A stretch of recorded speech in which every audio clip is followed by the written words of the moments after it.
وَلِلَّهِ عَلَى النَّاسِ، اور اللہ کے لیے لوگوں پر ہے حج البیت، حج بیت اللہ کا، من استطاع الیہ سبیلا،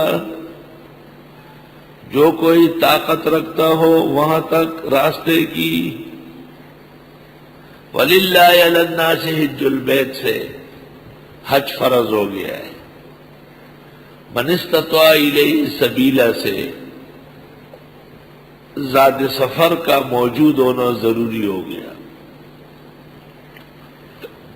جس دور و جس زمانے میں جو سامان خرچہ آنے جانے کا اور اس کی واپسی تک گھر والوں کے لیے چاہیے، اس کے موجود ہونے پر حج فرض ہوگا۔ یہ موجود ہو تو حج فرض ہو۔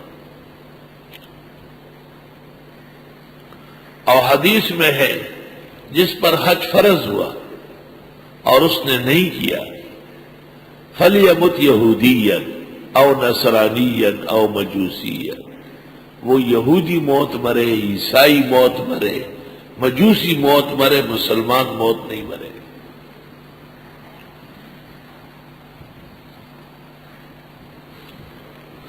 اور بڑے افسوس کی بات ہے کہ ہندوستان میں وہ 7 خاندان جنہوں نے ہندوستان پر حکومت کی ہے اور آخری خاندان مغلیہ ہے، ان میں سے کسی بادشاہ نے حج بیت اللہ نہیں کیا ہے۔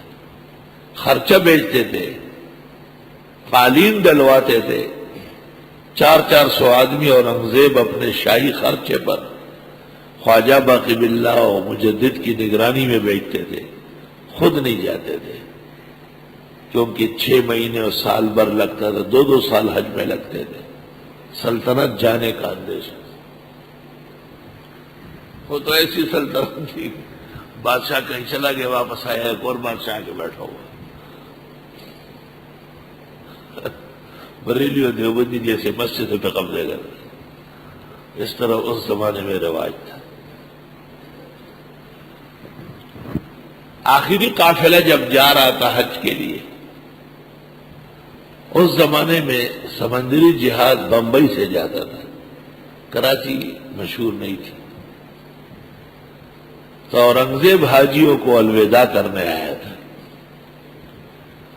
اور اس نے بمبئی سمندری جہازوں کو روانہ کرتے وقت کہا کہ بڑے خواجہ کو سلام کہے، بڑے خواجہ رسول اکرم صلی اللہ علیہ وسلم کہتے ہیں، بڑے خواجہ کو میرا سلام کہے، اور کہے کہ اورنگزیب کو کب تک فضول قید خانے اور جیل میں رکھیں گے۔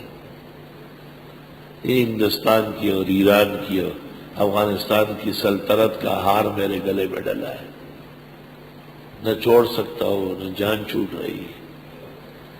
یہ کہہ کر کہتے بادشاہ اتنے روئے کہ 1 ہفتے تک رونے کا اثر تھا، بہت غمگین ہو گئے تھے۔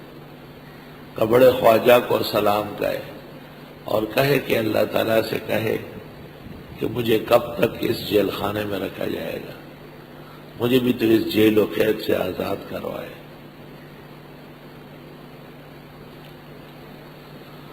وَمَنْ كَفَرَ، جس نے حج فرض سے انکار کیا، کفر کیا، فَإِنَّ اللَّهَ غَنِيٌّ عَنِ الْعَالَمِينَ، پس بے شک اللہ غنی ہے کائنات سے، اللہ کو کیا پرواہ ہے۔